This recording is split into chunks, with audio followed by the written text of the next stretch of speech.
Welcome to wild wolf. నేను మీ Zakir Hussain. So 10 ఏళ్ళు పైబడిన అపార్ట్మెంట్లు కొనొచ్చా లేదా? సో ఈ మధ్యకాలంలో అసలు రియల్ ఎస్టేట్ అనేది సో కొద్ది గంటల వ్యవధిలోనే ఉల్టా ఫుల్టా అయిపోతుంది. సో ఒకసారి డిస్కస్ చేద్దాం. ప్రస్తుతం మనతోటి సో సీనియర్ జర్నలిస్ట్ కృష్ణకుమారి గారు ఉన్నారు. వెల్కమ్ చెప్పేద్దాం.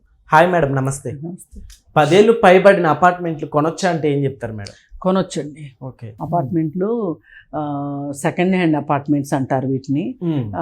ఇవి కొనుక్కోవడం ఉత్తమమే. కాకపోతే ఒక్కసారి వాటికి పర్మిషన్స్ అన్నీ ఉన్నాయా లేదా, కన్స్ట్రక్షన్ ఎట్లా ఉంది అనేది ఒక ఇంజనీర్ చేత అసెస్మెంట్ చేయించుకుని కొనడం ఉత్తమమే. ఎందుకంటే ఇవాళ కొత్త ఇవి కొనాలి అంటే బాగా కాస్ట్ ఎక్కువైపోయింది.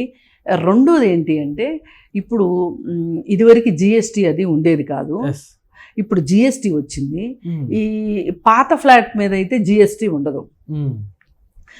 అలా మనకు ఒక 3 లక్షలు 4 లక్షలు కలిసి వస్తుంది. ఎస్ఎఫ్టీ పెరిగిన కొద్దీ ఆ జిఎస్టీ కాస్ట్ కూడా పెరుగుతుంది అనమాట. 15 సంవత్సరాలు దాటింది అనుకోండి, లోన్ వస్తుందో రాదో కూడా చూసుకోవాలి. కొన్ని బ్యాంకులు లోన్ ఇస్తాయి, కొన్ని ప్రాపర్టీస్కి లోన్ ఇస్తాయి. అందుకని మనం ఒక స్లాబ్ పెట్టుకొని 8 సంవత్సరాలు 13 సంవత్సరాలు మధ్యలో ఫ్లాట్ కొనుక్కుంటే మనకి కొంచెం ఉభయతారకంగా ఉంటుంది.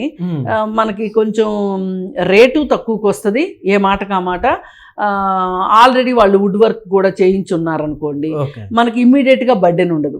ఎవరైతే బడ్జెట్లో కొనుక్కోవాలనుకుంటారో, చిన్న ఉద్యోగాలు చేసుకునే వాళ్ళు, అలాంటి వాళ్ళకి సెకండ్ హ్యాండ్ అపార్ట్మెంట్లు కొనుక్కోవడం మంచిది. సెకండ్స్ అపార్ట్మెంట్ కొనుక్కోవడం మంచిది.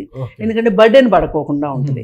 లేదు అనుకుంటే ఇప్పుడు కొత్త ఫ్లాటు బ్రాండ్ న్యూ అపార్ట్మెంట్ 90 లక్షలు చెప్పారనుకోండి, ఇది ఒక 60-65 లక్షల్లో వచ్చింది అనుకోండి, అప్పుడు వీళ్ళకి లోన్ తీసుకోకుండా ఎవ్వరు కొనుక్కోలేని పరిస్థితి. ఇవాళ మనం మాట్లాడేది ఏంటి, హై ఎండ్ పీపుల్ కోసం కాదు, మధ్యతరగతి దిగువ మధ్య తరగతి కోసం మనం మాట్లాడుతున్నాం.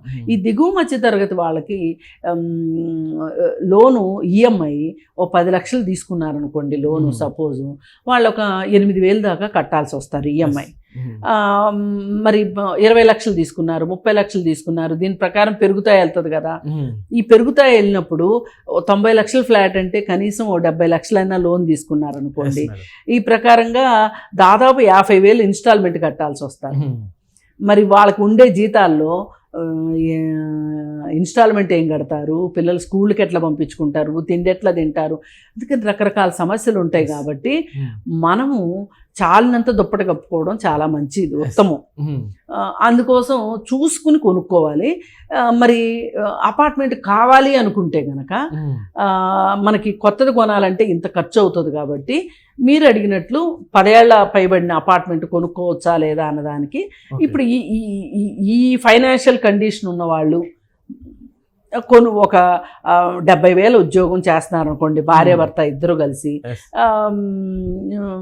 కొంత అప్పటి వరకు దాచుకున్న పిఎఫ్ డబ్బులు ఏవో అవి ఇవి డబ్బులు కొంత ఇచ్చి కొంత లోన్కి వెళ్తే ఒక 30,000 ఈఎంఐ కట్టారనుకోండి, మిగతా డబ్బులతోటి ఫ్యామిలీ మెయింటైన్ అయిపోతుంది. కాబట్టి అలాంటి వాళ్ళకి ఇది బడ్జెట్ ఫ్రెండ్లీ అనమాట.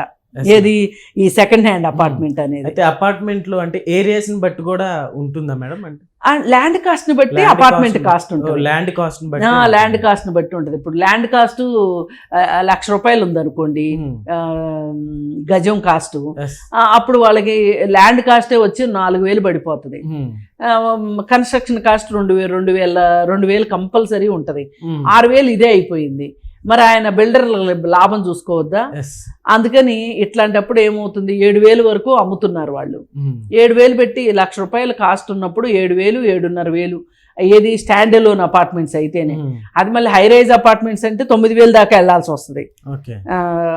అందుకని ఇలా మనం చూసుకుని మన ఆఫీసులకి, పిల్లల స్కూళ్ళకి, వీటికి దగ్గరగా ఉన్న ప్లేస్ చూసుకొని, లేదు కొంచెం దూరం వెళ్ళైనా సరే కనీసం పిల్లలకు దగ్గరగా ఉన్న ఇల్లు తీసుకొని, తండ్రి కొంచెం ఉద్యోగాలకి, తల్లి తండ్రి కొంచెం ఇటు అటు కొంచెం దూరం అయినా కానీ కొంచెం డిస్టెన్స్లో తీసుకున్నా కానీ, ఇప్పుడు ఔటర్ రింగ్ రోడ్ వచ్చేసింది. ఔటర్ రింగ్ రోడ్ వచ్చిన తర్వాత కనెక్టివిటీ బాగా పెరిగింది. దీనివల్ల కొంచెం ఒక 2 కిలోమీటర్లు ఇటు అటు అయినా ప్రాబ్లం లేకుండా ఉన్నాయి. కాబట్టి తీసుకోవడం మంచిది. ఇప్పుడు కొంపల్లె అటు సైడు కొంచెం బడ్జెట్ ఫ్రెండ్లీ ఫ్లాట్స్ దొరుకుతాయి. ఇటు పటాన్ చెరువు ఇటు సైడు దొరుకుతాయి. ఇప్పుడు కొల్లూరు అటు సైడ్ కూడా మీకు stand alone apartments budget friendly flats దొరుకుతాయి. అలాగే ఇప్పుడు దిల్షు నగర్లో కొల్లేరు, వనస్థలిపురం, సాగర్ రోడ్డు ఇట్లా వెళ్ళారనుకోండి, అంటే కొంచెం మనం డిస్టెన్స్లోకి వెళ్తే కనుక మనం కొనుక్కోగలుగుతాము. అట్లానే ఇప్పుడు కొద్ది రోజుల నుంచి హైదరాబాద్ రియల్ ఎస్టేట్ పడిపోయింది, రియల్ ఎస్టేట్ హైదరాబాద్ లేదు, డమ్మాలు అన్నట్లు కొన్ని బాగా ఒక్క హైదరాబాదే కాదండి, ఏం చెప్తారు అసలు? ఒక్క హైదరాబాదే కాదు, అన్ని చోట్ల ఉంది ఇది. కానీ అన్ని చోట్ల కంటే హైదరాబాద్ బెటర్ గా ఉంది. ఇక మిగతా చోట్ల ఎలా ఉందో ఆలోచించుకోండి. ఎందుకంటే ఇప్పుడు ఇట్లాంటివన్నీ స్టడీ చేయడానికి కొన్ని సంస్థలు ఉంటాయి. ఓకే, వాళ్ళు సర్వే చేస్తారు. వాళ్ళు ఇచ్చింది ఏంటి అంటే ఈ సంవత్సరం ఎక్కువ ఫ్లాట్లు హైదరాబాద్లోనే పొజిషన్కి ఇచ్చారు అని. పొజిషన్కి ఇచ్చారంటే ఏంటి అర్థం? కన్స్ట్రక్షన్ అయిపోయి కస్టమర్ అందులో ఉండటానికి అనువుగా తయారు చేశారు అని. చాలా చోట్ల మధ్యలో ఆపేశారు. హైదరాబాద్లో కూడా కొన్ని ఆగిపోయినవి ఉన్నాయి ప్రాజెక్టులు, కానీ కంప్లీట్ చేసి ఇచ్చేవాళ్ళు ఇస్తానే ఉన్నారు. కంప్లీట్ అవుతున్నాయి, పొజిషన్స్ తీసేసుకుంటున్నారు. కాబట్టి హైదరాబాద్ పరిస్థితి బాగానే ఉంది. ఇప్పుడు మనకు కూడా ఎట్లా అయిపోద్ది అంటే ఓడంటే కంచం అంతా ఓడంటారు.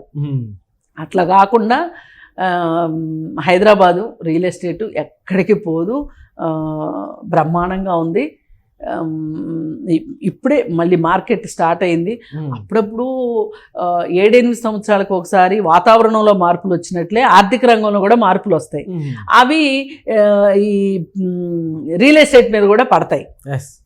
ఇప్పుడు అమెరికాలో ఎలక్షన్స్, ఇంకో చోట ఎలక్షన్స్, ఇప్పుడు మనకి తెలంగాణలో సంవత్సరాల క్రితం ఎలక్షన్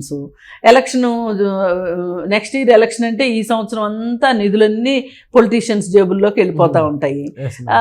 ఎలక్షన్స్ అయిపోయిన తర్వాత సేమ్ గవర్నమెంట్ వచ్చింది అనుకోండి, కొంచెం యథావిధిగా సాఫీగా నడుస్తుంది.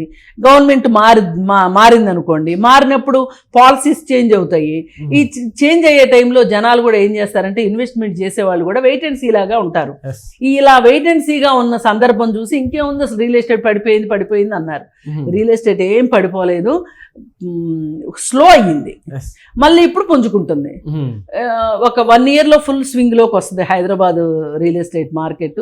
అందుకని ఎవరి జేబును బట్టి వాళ్ళు, వాళ్ళ పర్సు పర్మిట్ చేసిన దాన్ని బట్టి, వాళ్ళ బ్యాంక్ బ్యాలెన్స్ పర్మిట్ చేసిన దాన్ని బట్టి తగిన ఫ్లాట్ కానీ ఇండిపెండెంట్ హౌస్ కానీ కొత్తది కానీ కొనుక్కోవడం మంచిది. ఎప్పుడైనా సరే మనకి మించిన దాన్ని నెత్తి మీద పెట్టుకోకుండా మనకి అందుబాటులో ఉండే ఫ్లాట్ కొనుక్కోవటం, ఇల్లు ఆస్తి ఏదైనా ఖాళీ స్థలమైనా సరే ఇన్వెస్ట్మెంట్ చేయటం అనేది చాలా ఇంపార్టెంట్. నేను ప్రతి ఇంటర్వ్యూలో చెప్పినట్టే ఇప్పుడు కూడా ఆఖరిలో ఒక మాట ఏంటి అంటే, మనము అనవసరమైన ఖర్చులు పెట్టకుండా, అంటే ఆన్లైన్ షాపింగ్లు చేయటం, అలాగే విపరీతంగా హోటల్స్కి వెళ్ళడము, డ్రింక్ అలవాటు ఉంటే పార్టీలకు వెళ్ళడము, అవన్నీ తగ్గించుకుని పరిమితం చేసుకొని బ్యాంక్ బ్యాలెన్స్ని కొంచెం జాగ్రత్తగా పెట్టుకొని, జాగ్రత్తగా ఈ క్రెడిట్ కార్డులు ఇట్లాంటి వాటన్నిటిని కొంచెం పక్కన పెట్టి, మనకి చూసుకోవాల్సింది ఏంటంటే ఇంటి పెద్దలుగా భార్యాభర్త ఇద్దరికీ ఉంటుంది. అది ఇద్దరూ కలిసి చక్కగా ఫైనాన్షియల్ మ్యాటర్స్ మాట్లాడుకుని పిల్లల చదువులు, ఇంటి ఖర్చులు, మనం ఎంత దాచుకోవాలి అనే దాని మీద దాచుకుని ఒక ఆస్తి కొనుక్కోవాలి. ఈ పొదుపు అనేది లేకపోతే గనక ఏమీ చేయలేము. ఖర్చు పెడితే ఎంత బ్యాంక్ బ్యాలెన్స్ అయినా కరిగిపోతుంది. అప్పుడు కొన్నాళ్ళు పోయిన తర్వాత, ఒక 15 ఏళ్ళు పోయిన తర్వాత, రేట్లన్నీ పెరిగిన తర్వాత, ఆ రోజు అలా చేయకుండా ఉంటే బాగుండేది, ఈ రోజు ఇలా చేయకుండా ఉంటే బాగుండేదని ఒకరినొకరు నిందించుకుని భార్యాభర్తలు చాలా మందిని చూశాను. ఇవన్నీ కాదు, మొదటి నుంచి కూడా మీ దగ్గర ఒక ఆస్తి 10 రూపాయలు అనుకోండి, 8 రూపాయలే ఉన్నాయి అనుకోండి, 2 రూపాయలు అప్పు చేయండి. ఆస్తి 10 రూపాయలు అనుకోండి, 5 రూపాయలు మీవి, 5 రూపాయలు అప్పులు చేయొద్దు. అందుకని కొంచెం చూసి ప్రశాంతంగా జాగ్రత్తగా ఉంటే మనం ఆస్తి కొనుక్కోగలుగుతాము. ఓకే. రేపొద్దున ఒకవేళ పిల్లల చదువులకు బాగా పెద్దవాళ్ళు అయిన తర్వాత చదువులకు డబ్బులు కావాలనుకున్నప్పుడు ఒక ఆస్తి ఏదైనా అమ్మి చదివించుకోగలుగుతాం. Yes, madam. ఇవాళ అన్ని కాస్ట్లీ అయిపోయినాయి కదా, అవును. హెల్త్ దగ్గర నుంచి అన్ని కాస్ట్లీ అయిపోయినాయి. ఇన్సూరెన్స్లు మర్చిపోకూడదు, టర్మ్ ఇన్సూరెన్స్ మర్చిపోకూడదు, హెల్త్ ఇన్సూరెన్స్ మర్చిపోకూడదు. ఇవన్నీ పెట్టుకుని Yes. ఇవన్నీ ఉంటే మనకి సడన్గా ఏదైనా ప్రాబ్లమ్స్ వస్తే కూడా మనం ఇబ్బంది పడుకోకుండా, టెన్షన్ పడుకోకుండా ప్రశాంతంగా ఉండొచ్చు. అలాగే పొదుపు అనేది చాలా చాలా అవసరమైన విషయంగా గుర్తించాలని నేను కోరుతున్నాను. Yes madam. Okay madam, thank you. Thank you.